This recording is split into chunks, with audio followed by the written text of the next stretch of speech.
There's a great conversation with Mikey, QE, and Miggy.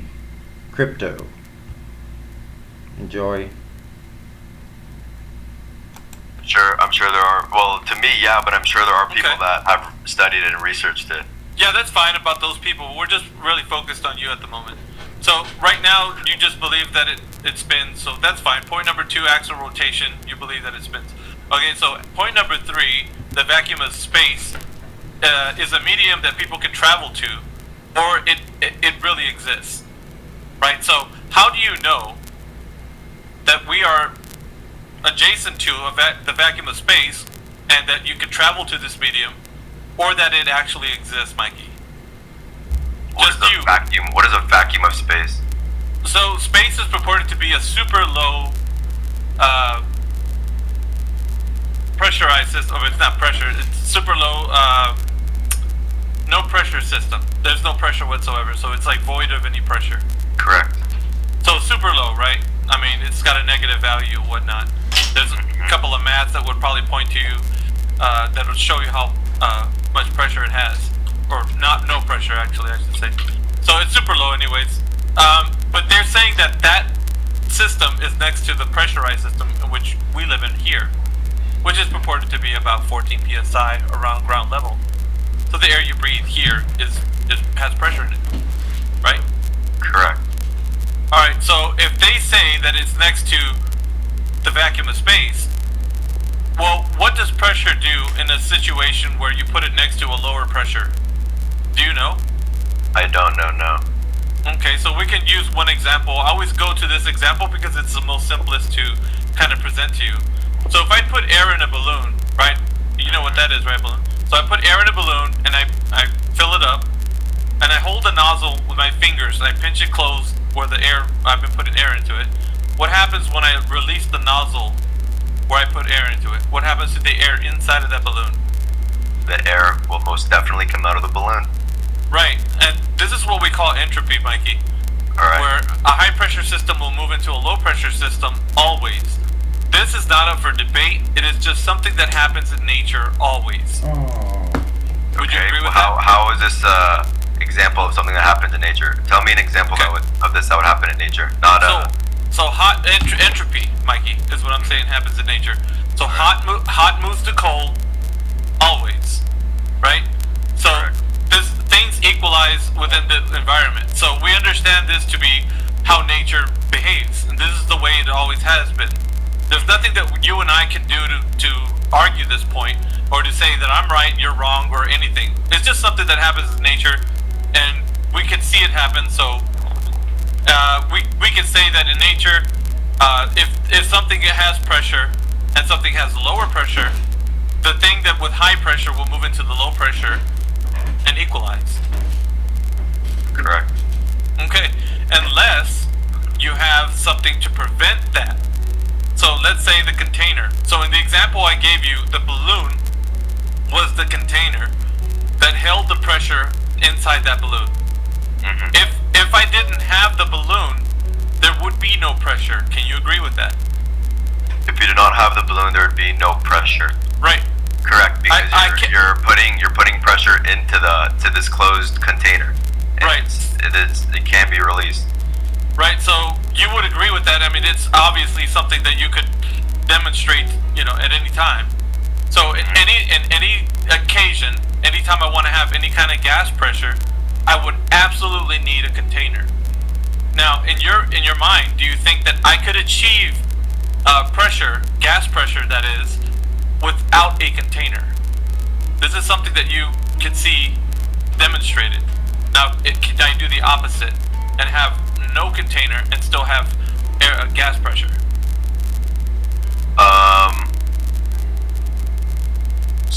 Say that one more time. Could you have? Okay, so the instance of the balloon with pressure, right?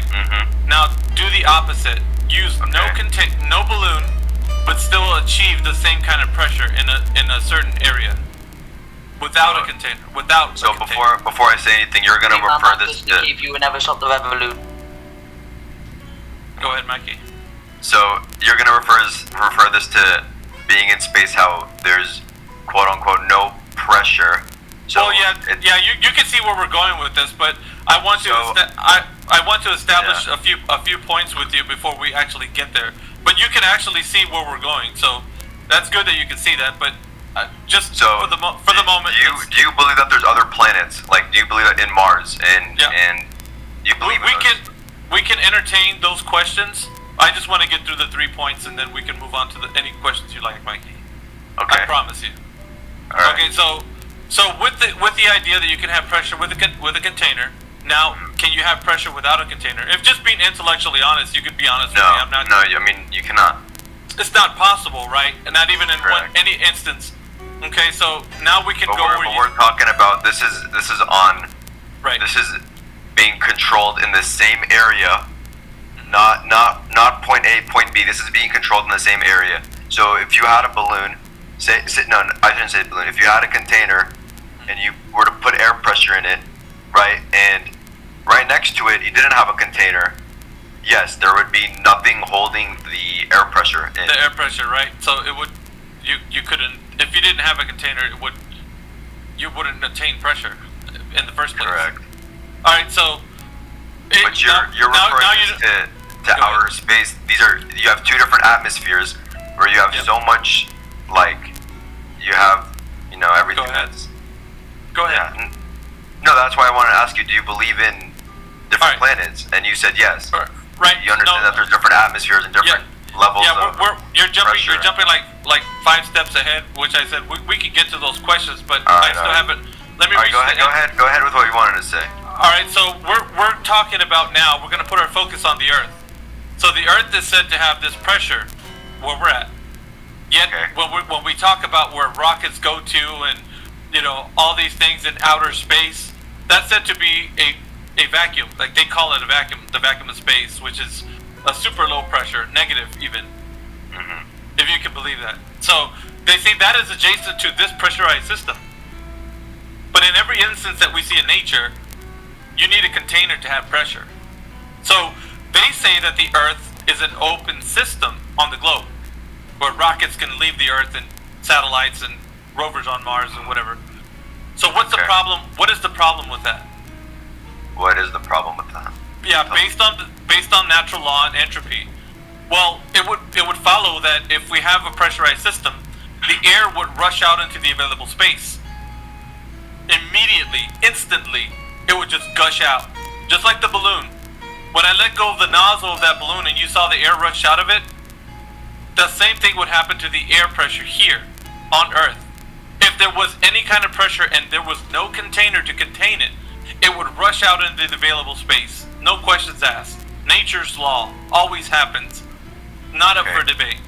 So this is what they tell us with the globe. It said that it's adjacent. The vacuum of space is adjacent to the pressurized system in which we live. So this cannot take place. We do not say that we live next to a vacuum, because that would break the natural laws in which we understand entropy to abide by. So if that is true, that you understand entropy, then the vacuum of space cannot exist. Cannot. Okay. So therefore, go ahead. Therefore, the vacuum of space is a medium that has been told to you that you cannot verify, that no one can actually go to. It can't be a medium that you can travel to, because this place that has pressure would have to be contained. So the container would not allow for anybody to go to the next area or outside of the contained environment. We live in a contained environment. So it is, by all intents and purposes, a closed system, not an open system like they're telling you. Okay. So the vacuum of space, point number 3, being the vacuum of space being a medium you can travel to, is not applicable in the Earth in which you abide in. So you can't say that there is anything that exists outside of where we can say, as far as you can go in the atmosphere, anything beyond where it's contained, that idea, the vacuum of space, cannot exist because of the law of nature. So point number 3 is not verifiable by you, So it's only something that you believe in. That what they tell you about space and all that. So point number 1, the curvature. Point number 2, axial rotation. And point number 3, the vacuum of space, are all beliefs in your mind that cannot be verified. Well, correct. I have to go by what other people have told me. Right, so I can right. form my own opinion. I mean, I'm not gonna. I mean, I'm Right, sure right. you're not gonna go to space for any reason. Neither am I. So. Well, did you understand what we talked? See, the thing Yeah, is, I understand. Like, Okay. it makes sense of what you're saying. Okay. But I don't want to like be rude. But where do you live? Like, where are you? Are you in the States? Are you? If you don't want to say, that's fine. I just want to ask. Yeah, I live in the States. Okay. Do you live somewhere where it's high in altitude, where the elevation is higher, or if you're at ocean level elevation? Like, do you know? Let me just cut you off there. You cannot see the curve of the Earth. No, I'm not. That's not where I'm going with this at all. Alright, I mean, I don't live in a high elevation, if that's what you're saying. Okay, so I live in Cali, right? And sometimes my family goes to Lake Tahoe. Do you know where Lake Tahoe is? Yeah. Okay. Up there, you can go from 7,000 elevation to, say, 15,000 elevation, right? And when you go there, the pressure of the air gets thinner, right? So it's Sure. you're saying that there's this container where you're either in the container or you're not. But you understand, the higher you go, it gets thinner and thinner and thinner and thinner and thinner, because Yes. if you ever, I mean, I'm sure you're taking a math class, you know that it's numbers are infinite. You can only get so close to something, right? Incorrect. Okay. Incorrect. You're appealing to pressure gradients. His question, or he's trying to tell you that you can't have gas pressure X without a container. Not delta X, not pressure gradients. See? Follow? Not at all. Yeah, you're invoking pressure gradients. Miggy is trying to say, how can you have gas pressure without a container? Which comes first? Gas pressure or gas pressure gradients? I don't know. You have to tell Gas me that. pressure X or Pressure gas pressure gradients delta X? Think about Okay. the question, Mikey. Which would come first? The gradient that you're describing or the actual gas pressure? What is a gradient in this sense? It means like what you were talking about. The Uh-huh. what were you describing? I don't want to put words in your mouth. I was saying, He was describing the pressure gradient. Gas pressure gradients delta X. Before you can have delta X, you must have X first. Makes sense? okay, yeah, I can see what you're saying. Yeah. So how would that work? Hold on, who was just talking about the delta? Quantum eraser. Quantum eraser. Alright, so how would you, let's see, substitute that in, say, like what we were talking about, where you have the X first, you have to have the X, then you have the delta X. How would you, okay, so how would you put that in nature's form, if that's what you're coming off of? How would I put that in nature's form? I mean, how would you say that, like, That we have a gradient? yeah, like I don't understand what you're saying. How, like, I do agree with you that you have to have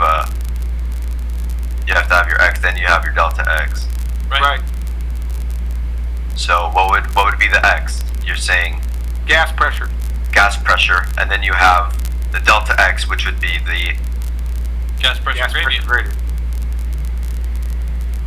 what is the gas pressure gradient? The one where you were describing that you went to Lake Tahoe and the pressure got a little lower, and you go up Correct. higher and it gets a little lower, and then it goes off in infinity. It doesn't. That's a second law of thermodynamics violation.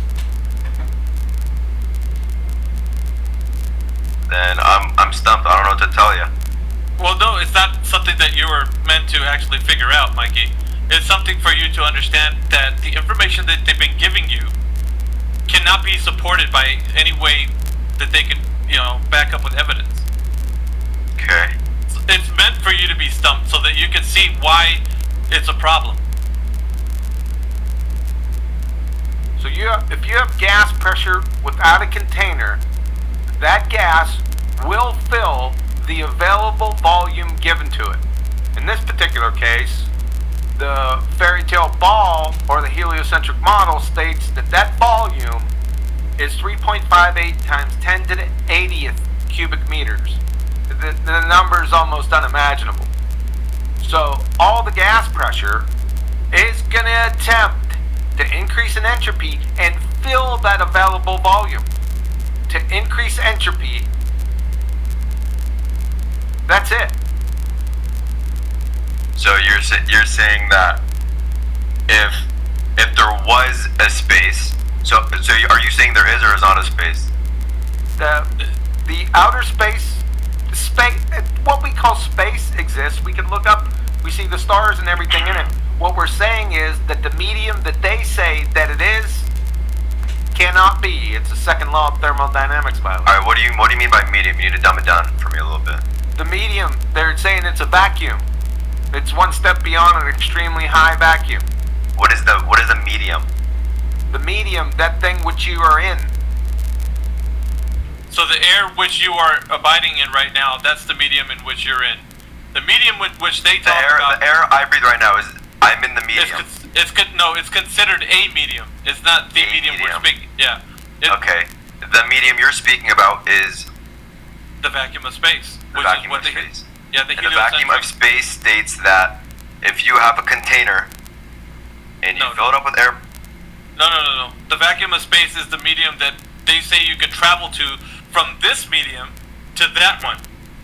So that's crossing over into another idea which they want you to believe in, but they can't support, which is why we're telling you that it cannot exist because it would break the second law of thermodynamics violation. Yeah, take a look at this. I'm going to post something. Hold on a second. Take a look at this. I'm posting something in live stream 2. Is that where we're at? Yes. At 13 minutes after the hour. All right. You see that little blue dot? Hold on, let me go to the... Yeah. You're Quantum Eraser, right? You're the one that posted that? Alright, yeah. So what they're trying to tell you is, around that blue dot, you have 760 torr of pressure. All around here, as you get further and further out, the vacuum gets stronger. That is, the pressure gets lower and lower.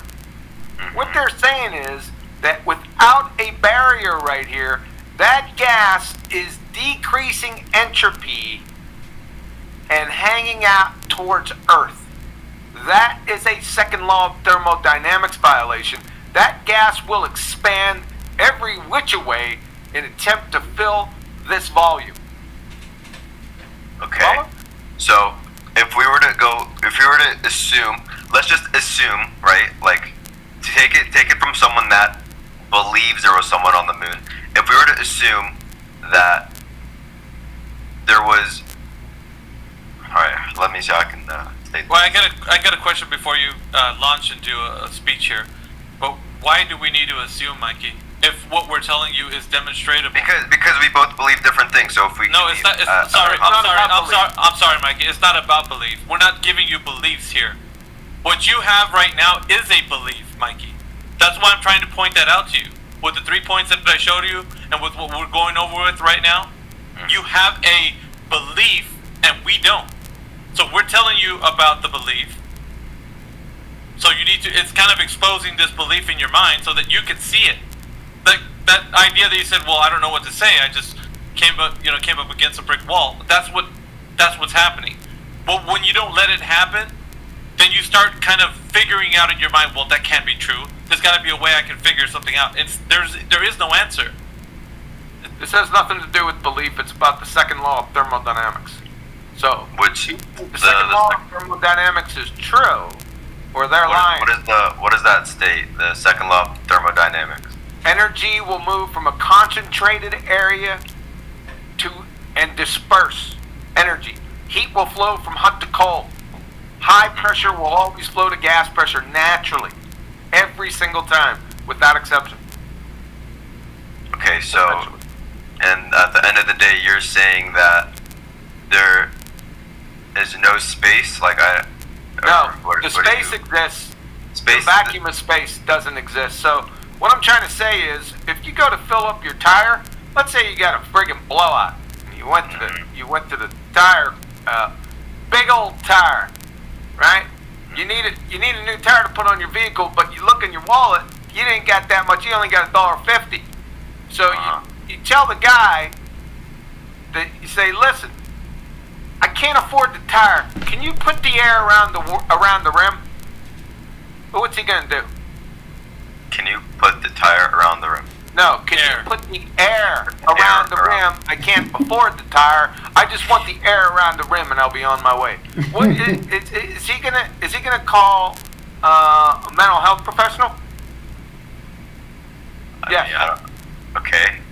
Yes, because you need a container to contain that air pressure, or it's going to attempt to increase its entropy and equilibrate with its surroundings. Okay. I mean, I can see where you're coming from, but So I just on the want Earth, on the Earth, there is no tire. There is no container. It's an open system. It's similar analogy. Okay. So you're stating that.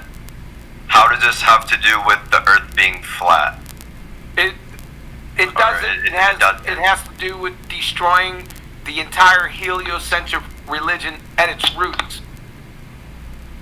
And we're wanting you to see that because you Okay. want to entertain some questions about flat Earth, which is all good and well, but you have to see why people are getting away from this heliocentric nonsense, because there is nothing to support with evidence, any of it. And it's in violation of natural law. So this particular proof is just to destroy the heliocentric. The entire heliocentric model goes down the tubes with just this. Now we can get into. He already talked about curvature and stuff and rotation, so we can get into that. But with this specific topic, it's designed to destroy the heliocentric model at its roots. Okay. So Because if you're, I'm sorry. Go ahead. no, I'm trying to understand what what you're trying to conclude from this. You're saying that the space vacuum is false. It's not real. Yes. Okay. That's correct. So if you were to get flown into space tomorrow, or even right now, what would be there? I know what wouldn't be. I know what wouldn't be there. Vacuum. No, I'm not asking you what wouldn't be there. I'm Yeah, telling that's all we can. That's all we know. What it's not. Can And I that they're lying. answer a question with a question? Can I answer a question with a question? Yeah. What would you do if I flew you to Narnia?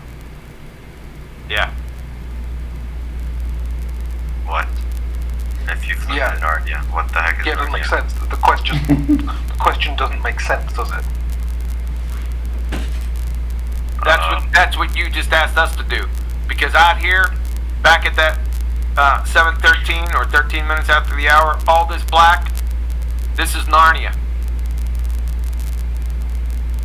Is what he's trying to say. They're telling you. It can't exist. They're Because telling it you. violates natural law. They're telling you a story, Mikey, about the heliocentric model, the globe Earth, solar system, planets flying around in space, all that other good stuff. And you're buying it hook, line, and sinker unless you critically think about what we're saying right now. I mean, I'm trying to like understand where you guys are coming from. Which I mean, it does make sense, but I feel like I would have to look into some more. Yeah, I'm not saying you guys are wrong, but No, that's all good and well, man. Like, take it in and probably do some more research. But we talk to people all the time, and we know that people have this idea of being this solar system and all that. So yeah, Okay. if you need some time to take a step back, go and do that. But to bring it back, and then I'll just say one more thing, and I have to go. Leave for practice. But how does this? But you're saying this doesn't have to do with anything about how the Earth is flat. No, we haven't even got. This one particular point, Mm-hmm. the vacuum of space, doesn't have anything to do with the Earth is flat. We have many others that deal with that directly. We just want to put the whole heliocentric model up on the wall and then beat it like a piñata. Got it. Then Alright, it's well. much easier. Then it's much easier to show that they've lied about everything. Is what we're That's trying correct. Yep. And then the Alright. flat Earth, the understanding of it, anyways, will be a lot easier to present. to. Yep.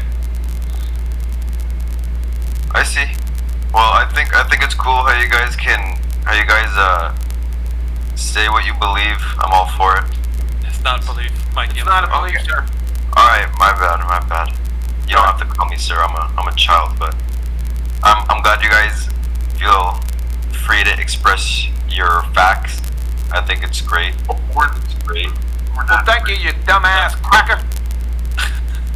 I'm not white. I'm only kidding, man. I called you sir, so I thought I'd go to the other edge. All right, homie. I appreciate your time, Mikey. Thanks for stopping by. Take it easy, guys. Yeah, take it easy, man. Have a good one. Later. Thank you, he called you cool. Does that mean cool? I couldn't hear you. You were echoing. Alright, I just said he called you homie. I think that makes you cool. Oh, cool. Yeah. That was a really great conversation. Stay tuned for more content. This is great. Have a great day.